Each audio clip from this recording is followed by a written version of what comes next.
Hello and welcome back. My name is Resizing. In today's session, we are going to cover in a DataBricks cluster how different jobs run history are preserved. For a particular job, you might have run it a couple of times. Every time you run, it adds to the run history of that job. Another objective that we have kept in today's session is the cluster it makes use of while running a job. The cluster will also generate a lot of events. Some of those events could be when the cluster is in running state, right? So you'll see the state as running when the cluster is getting resized, right? Either a couple of nodes are being added or a couple of nodes are being taken out of the cluster from running state.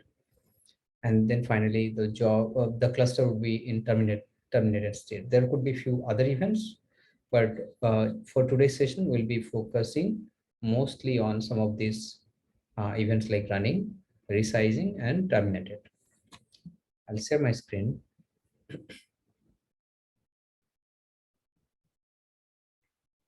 Today's session is on chapter 4. I have updated the content for it and the README file as well.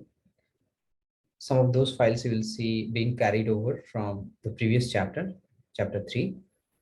I'll call out the files which are added newly for this particular session. One would be events v2.py, which will show the cluster events I spoke about, and the other one is DataBricks jobs run.py, which will preserve the run history of a particular job.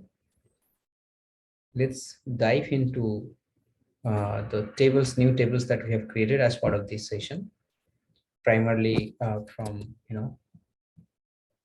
the objectives number 4 and 5.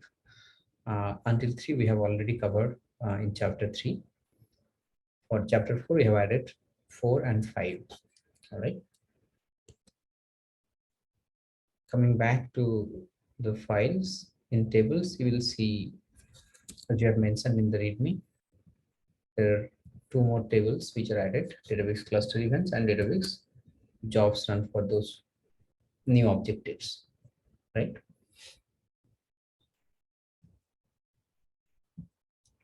So first one is DataBricks jobs run, where the primary key we have kept as run event number. This is a number that will generate every time we insert into this table. We will create a run event number, job ID, for which you are going to get the run history. And a particular job can have more than one runs, right? So it's like one job to many runs that you'll find in the table. That's why I have added one more column here so that the composite becomes run event number, job ID, and run ID. This creates the primary key. This creates the composite primary key in this particular table. You can see the other columns in this would be job run name, job cluster ID, job start time, mostly intuitive based on their name. Okay. The next table that I will talk about is cluster events, which is DataBricks underscore cluster underscore events. This will capture some of those events I mentioned, right? The running event, the resizing event, and the terminated event. Cluster event number, again, this is newly added to make this composite unique. Cluster ID and timestamp when that event was generated. Right? Combining these three would be the composite primary key. That's about the new tables. Next, I'll take you through the new files. First one, let's cover jobs run. This is very simple code that I have kept. In the next chapter, I'll show a little more advanced code here, but this chapter, given this the first time we're introducing the jobs run, we have kept it pretty simple. First is basically you get the list of all the jobs, and then we can do it print also, pretty print, so that we can see the jobs uh, JSON file, and then JSON response, and then you navigate through all the jobs, and for each of the job, then you'll get the run history of that particular job. The thing is, this is a paginated query, paginated API, so uh, every time you'll have to check if the next page exists or not. So that check is towards the end here. So if in the JSON response you have has more tag, and in that case you will assume there are more number of records, basically jobs run history for the particular job ID. Okay, in that case we'll again run through this loop. Again we'll check if the job run history has more records, and we'll repeat this. Okay, so pretty simple. And then here we're creating the bin object for DataBricks jobs run, and we'll be adding that to the session, and finally we'll be committing here all together. That's about the jobs run. And the maybe the interesting part here you could see is some of the custom code that we have added here. Job user cancelled or timeout, user cancelled or timeout in job run state dot keys, and if job run state timeout, if this exists, then marking it as true, otherwise it is false. I mean, if user cancelled or timeout, okay, if it is something that user has cancelled or the job has timed out, then this flag would be turned on, otherwise it will be false for other conditions. Yeah, the rest of the code is pretty intuitive. I will not go deeper into this. The next file that I will take you through is the cluster events. So this is for the database cluster against which you are running the jobs, right? The compute cluster. And let's say this is a job cluster. So when the job is triggered, that's the that's when the life cycle of this particular cluster would start, and it would get into running state. And during the course of the run, like when it is first time running, you will see the main worker and max worker would be based on what you have configured as main worker. And if it is a job cluster, it will remain constant throughout. However, if it is a UI cluster, basically the cluster is already pre-created. And if you go to the DataBricks user interface, you will see that cluster existing there. It might not be running at that moment, but the cluster would exist there. However, for job cluster, it is only when the job is triggered, the ephemeral cluster will be spinned up. All right, so now when the cluster is coming up first time, it would be in running state, and the subsequent events could be like resizing when the cluster is either scaling up or scaling down, and finally when the job is done or the cluster is uh, idle state and auto termination is on, and then finally the cluster will get into terminated state, right? So all those events are something we are capturing here, right? Initially we might be getting a list of all the clusters, and then for each of the cluster we will run the cluster events API, which is here, line number 61 here. Again, this is a paginated API, so we'll have to pass this offset and limit. Okay, limit is how many records at a time you want to get from the API. The maximum it supports is 500, so you can do a batch of 500 max. Offset is offset initially when you are querying, offset would start from 0th index. Let's say you have got already initial 500 by setting limit as 500. That means your offset would be starting from 500 next time. All right. So we can see that offset I'm initiating with 0, page size is 500. So every time in a batch, it will get max of 500 records of cluster events for that cluster. Rest of the code would be pretty intuitive. Okay. Let me cover if there are any interesting part here. Fill empty events. Now, as I said, let's say a cluster is brought up maybe 8 a.m. every day, and then The cluster is used for an hour till let's say 9 a.m. and then after that the cluster is terminated. Now then you have every day you have an event at 8 a.m. until 9 a.m. After that, there is a complete gap. There are no events. So what I'm doing is, just to look the graph little more beautiful, I'm filling in with empty events in a terminated state for that cluster for every 1 hour. You can see incremental time step is 1 hour, and I'm just adding those blank events where the cluster is kept as terminated state, right? Anyway, the cluster is not running, but just to have some continuation of events, I'm filling in every hour with a terminated event for that cluster. Simple. Okay, so now if I go back to the steps, right? Prerequisite, I'm assuming MySQL and Apache Superset have been set up already. If not, please do follow some of the steps here. In this, I have kind of updated this step to have the Docker based superset installation. In case of Apple M1 or M2 processors, I have tested with M1. M2 I have assumed and added it would work for M2 as well. This is the command that you might have to run. So if it is not covered in the superset documentation, please use this command to install superset if you're using Apple M1 processor or M2. All right. Now let's follow the steps. First thing is I have to create the database tables, right?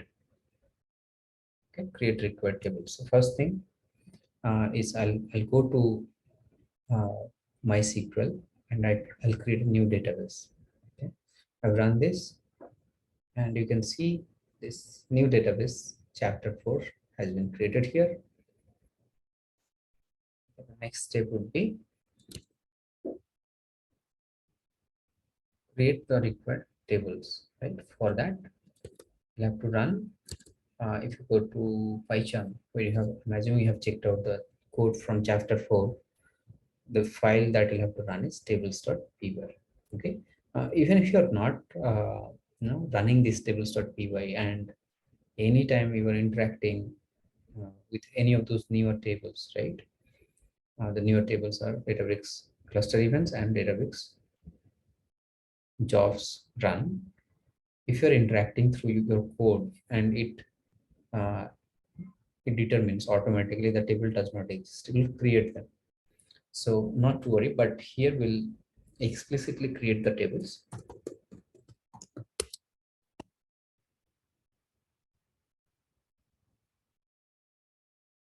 Okay, the tables have been created. We can go and confirm in the MySQL. There you go. And the new 2 tables are also there. For now, please ignore the SKU price, cluster event, and jobs.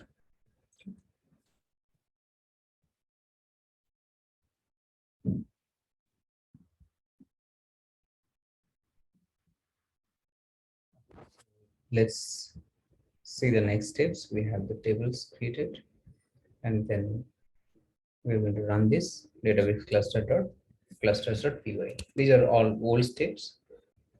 I'll mention when I'm running any new stuff here. So this would require as a prerequisite setting of 2 environment variables. One would be the DataBricks host, and the next one would be DataBricks token. If you go to the TV session, you will see these 2 environment variables you'll have to set. Here I have commented. So in the terminal, you can say export DataBricks host equals to the host URL, and then next line, press enter, and the next export database underscore token equals to the token that you have got from DataBricks to talk to the cluster. Now I'll say Python.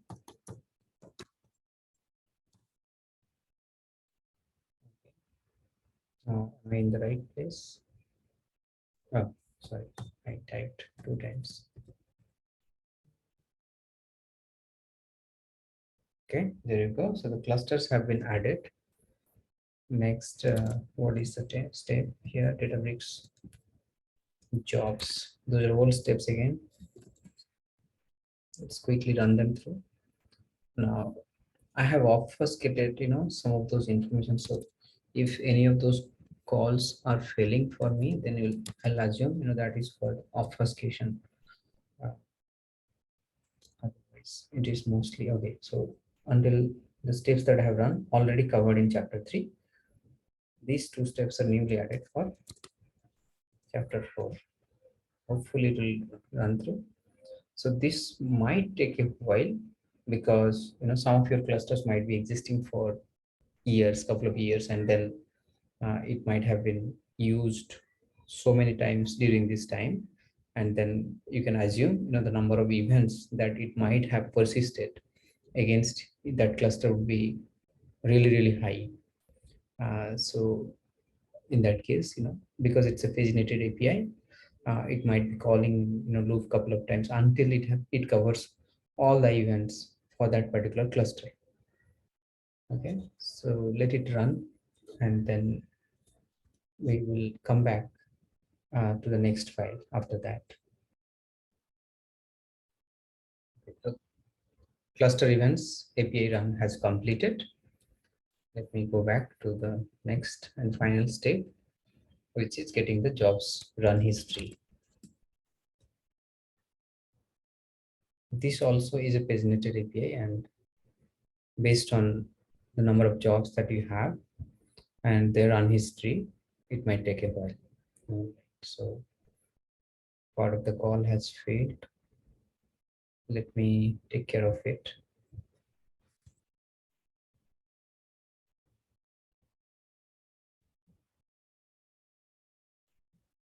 Okay, so I've updated the code a little bit here. So there is no key called has next. Instead, it is has more. Based on that, I have updated the code here. Okay, let me rerun this. Hopefully, it should go through this time.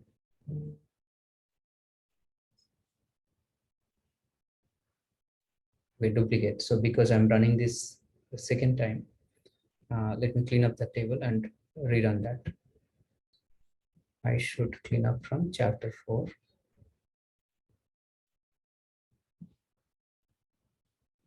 Drop table and then just rerun it to create the table freshly and then start inserting the records.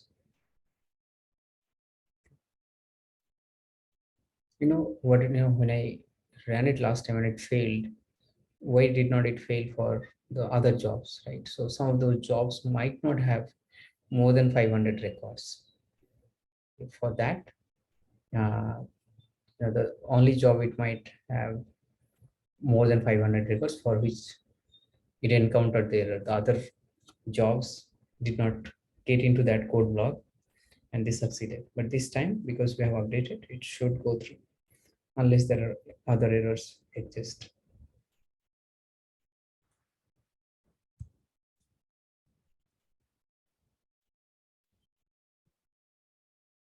It's taking a while. In the meantime, we'll proceed with the superset connecting to the new database, which is chapter 4. Okay, hopefully, yeah, all the information was correct there. So we can create the new queries. All right, we can just say plus, and then here you select the new database, chapter 4. Schema would be db_ch4. The queries I have kept it readily available here.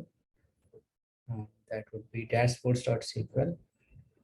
So first one is cloud -infra-sql.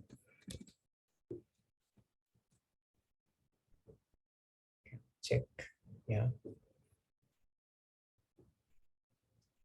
looks good. Save it. Keep the name similar to maybe ch4.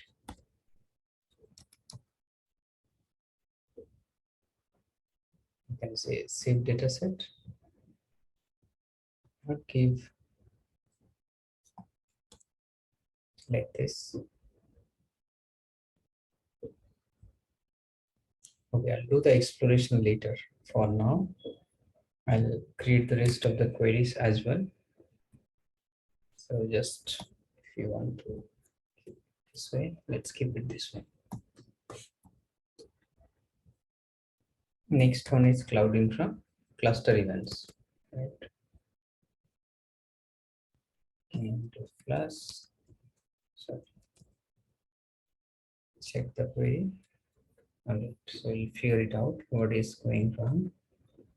Database clusters, database cluster events.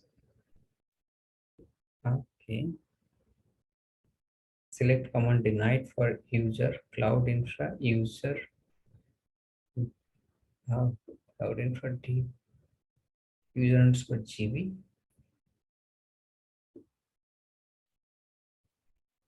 Nice. This is not required. I'll correct that. The database is not required. Just the table would be sufficient.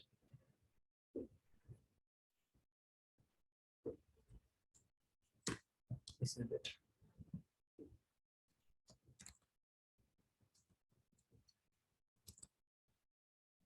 This is the name I'll give to the query.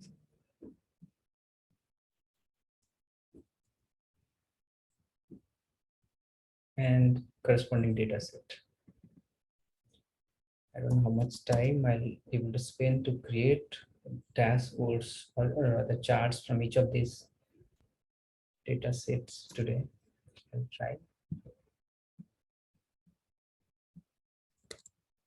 Next one is the jobs run, the one that we have created. Again, this is also part of the objective today. And probably we'll stop it here itself. Query returned, no data. Why? Is my job query still, yeah, it's still running. That's okay. We'll continue saving it anyway. When the data will be populated in the table, we will get it here as well. Jobs run chapter 4, and then data set is also dash ds. That's it. Okay, we have the required data sets available now. It's time to create the dashboards. Some of the dashboards that I'm going to create is cluster events, and then the jobs runtime, right? So let's mimic them. So for cluster events, I have the data set, right? So let's pick that data set. So this is different. I think the second one was cluster events. Yeah, so this is the one. I'm going to create a time series. Okay. So basically, I'll show the time series view of the cluster events, right? So that timestamp dt, not the epoch time format, right? So this is the actual date format. So let it be this column. I would do it probably at a lesser grain. For now, I'll start with day and then probably go to the actual grain, which is seconds, right? Those events are captured at seconds. The columns that I would capture is current number of workers, target number of workers. Okay. So let's do that. Current number of workers.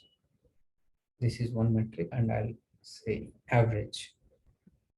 So again, if you're doing at a different grain than the original grain, then only it would make sense. Otherwise, if I keep it as second, which I think that's what I'll keep eventually. Let's keep that. So in that case, whether you keep it average, sum, it doesn't matter, because you are not really aggregating, because you are going by the actual time run, which was second, the lowest time run here. There is no need of aggregation. Target number of workers. So this basically the events, right? When you're resizing, you'll see the graphs going up and down based on the resizing event from that cluster. Any other dimension? Probably not required. Yeah, probably not required. Row limit I'll increase to 50,000. By default, it is only so much. I'll go till 50,000. And for customize, I'll probably just use the data zone. That should be enough. Okay, just the data zone would be enough. Let's update the chart. I'm going for cluster events, right? So I have already got the table populated. In the meantime, let's just go and check. Oh, it's still getting, this might be, a job that is running very, very frequently and has got so much of events against it. The running jobs run events, right? Okay, I've got the graph here. I'll give it a name. I would say DataBricks cluster events chapter in bracket. I'll put chapter 4.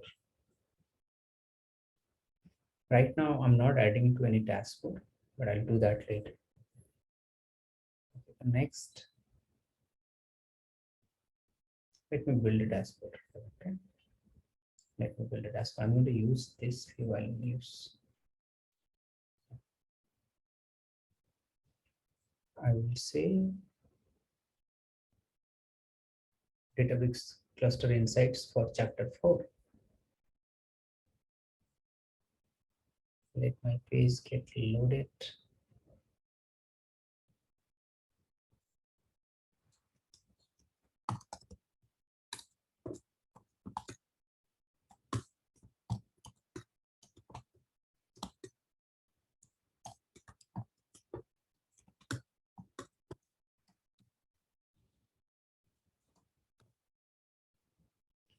And I'm going to add this visualization here. Let me take the whole space and save it. If I want, I can add a filter also. Might be useful to add a cluster name, right? So cluster events, I can say cluster name as one of the filter. Cluster, save it.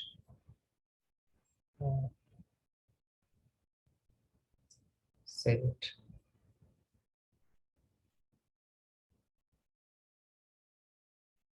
You can see many of those clusters here. If you want to filter for a specific one, you can do that as well. And if you want to zoom in, let's zoom in on this particular time frame. Looks interesting here. There you go. You can zoom in further. I can also use this to zoom.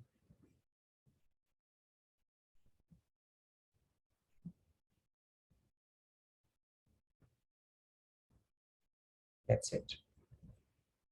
So you can see when the cluster is coming up first time, it is coming up with number of workers as 2, and the target number of workers is 10.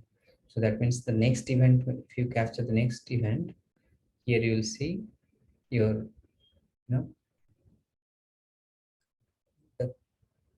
so that was the target, right? So the next event is your current will become the target, right? So current is 10 and the target is 15. So it is still resizing, scaling up.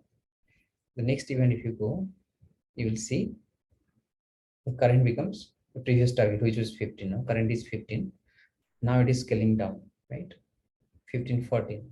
So next event you will see the current becomes 14 and the target becomes again 15. So again it is scaling up, so a couple of times, and then at some point you'll see it is getting terminated. So 1629 was the last event when it had non-zero number of workers. So your current is 8, and then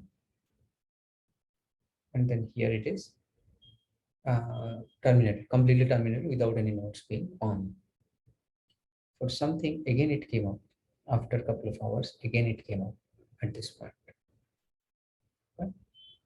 It came up and then immediately within few minutes, right? 7:28 it came up, and then it got terminated, at 9:06. All right. So this is about the cluster events. Let me see if my God, it's taking too much of time today.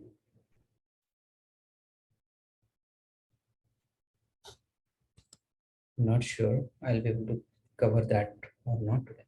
I'll, I'll still try if it is done very soon. I can add one more table view here.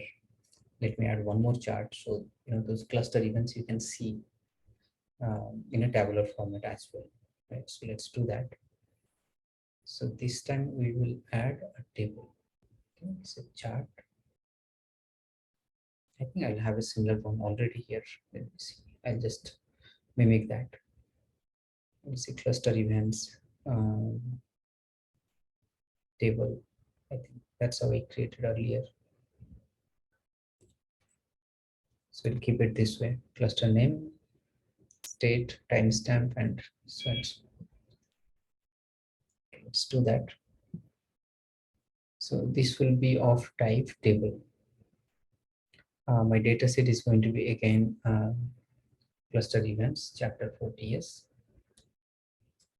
The type of table I would keep as maybe pivot.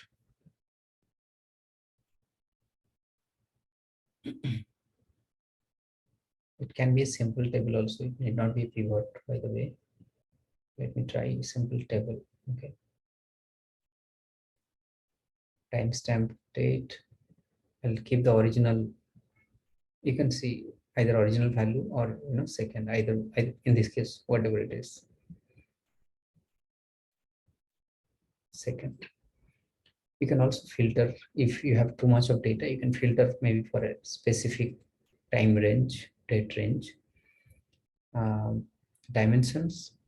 First thing would be cluster name, of course, and then you want the timestamp for that cluster at that specific time. If you want, you can keep the event number also. That so the sequence not required really. So cluster state I'll keep, and then I will keep minimum current number. Sorry, current, and then target. You can also keep the current cluster mean and max. That will tell you the boundary in which it is doing the cluster resizing. That's pretty much it, right? Here I was filtering for a specific cluster. You can do that as, and then ordering is in ascending order, right? I want to see in the reverse order. You can do that. So the column that I'll pick for this would be column I would pick is timestamp underscore dt, and then I would say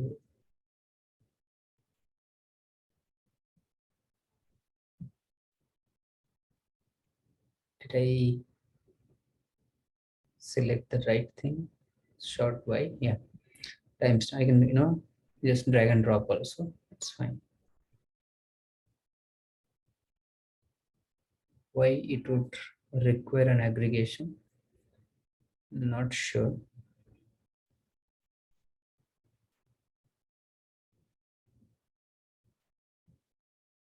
Did I really use some aggregation? Ordering, right? Oh, okay. It has to be raw records. Then only the ordering would come. Okay, I lost all mine. It's okay. I quickly drag and drop them. Timestamp, cluster state would be important.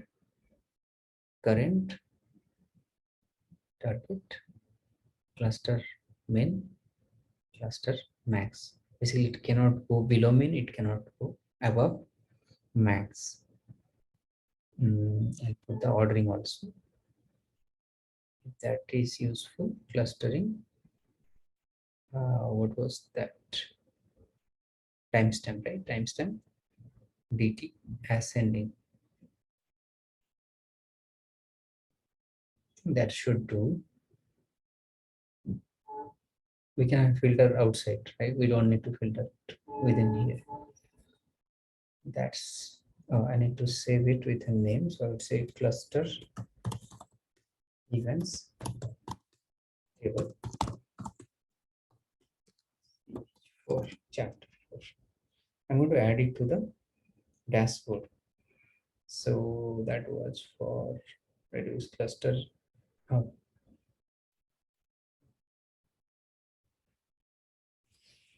that's my dashboard. If I refresh now, I think it's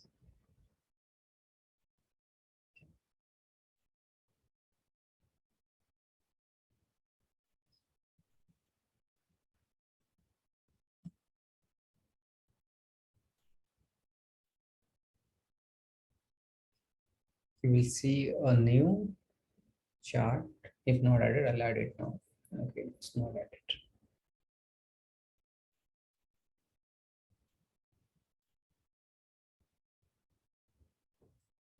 Something is missing. I'm assuming it might have been added already.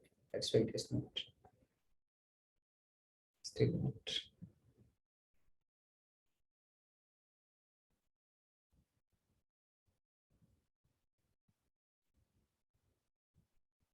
That's how I wanted to keep the graph at the top and then those events below. Okay, let's see that dashboard. Oh my God. I don't think I'll be able to cover this jobs run history in today's session. Maybe I'll cover that in the next session. That's okay. So I'm going to apply a filter. They both are coming from same data sets, right? Clear all.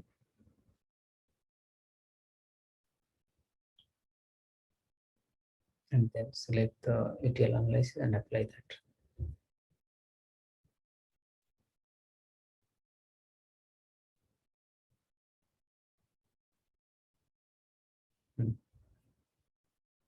Okay, so let's zoom in at this time.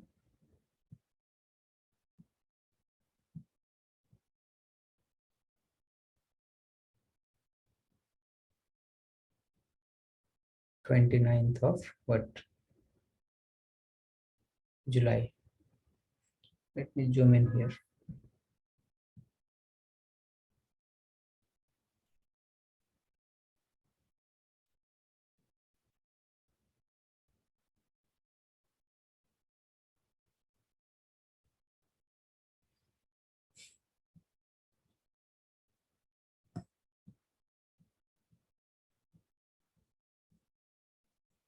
29th of July. That should have been here.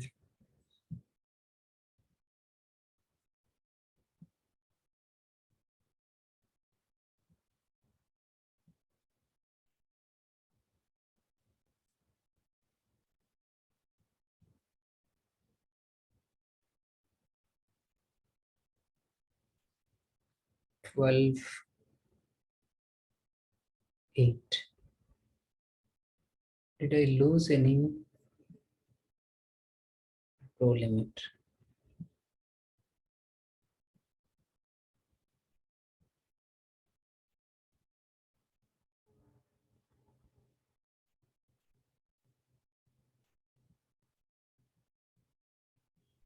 I'll refresh that because earlier it was limiting to only 1000 records. That's why some of those records got discarded here. This time it should not happen.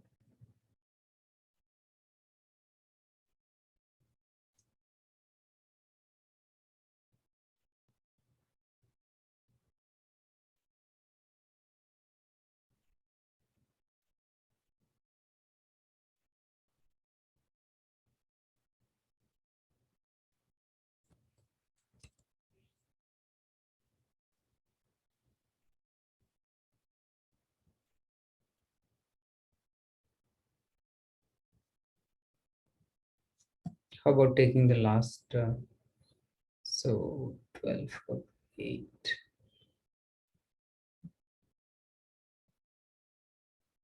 14.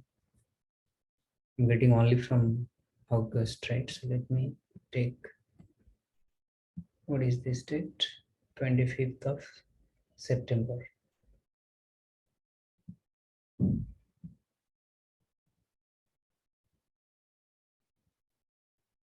I'll go somewhere towards 12th of, okay, where are the events?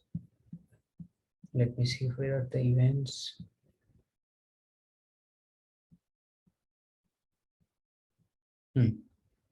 This is one area, right? 29th of August. So let's go to 29th of, oh, there you go, this one. This particular portion of the chart. Let me zoom in.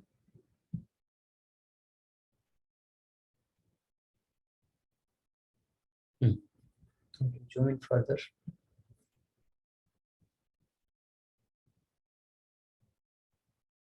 Much better. So at what time the event is starting? You can see 29th of August, 11:17. 11:17 precisely. Before that, the cluster was in terminated state, right? Until this point. 11:70, the cluster is coming into running state first time. And oh, there is some issue. So this mean and max should have been 2. Here, for some reason, it is 2, sorry, 0 and 0. It should have been 2 and 15. So I'll take care of that. Now, because the minimum node is 2, when the cluster is coming into running state, you can see current and target remains 2 and 2. And then there is a resizing event and it is scaling up from current 2 to it is going to 10. So in the next event, we'll see, yeah, you see, current is 2 and the target is 10, right? That's matching. And it will be 10, 15, maybe the next one, yeah, 10, 15, there you go. And like, back and forth. And then finally, at this point, right, 29, 1633 is when it is coming to 0. So that would be somewhere here.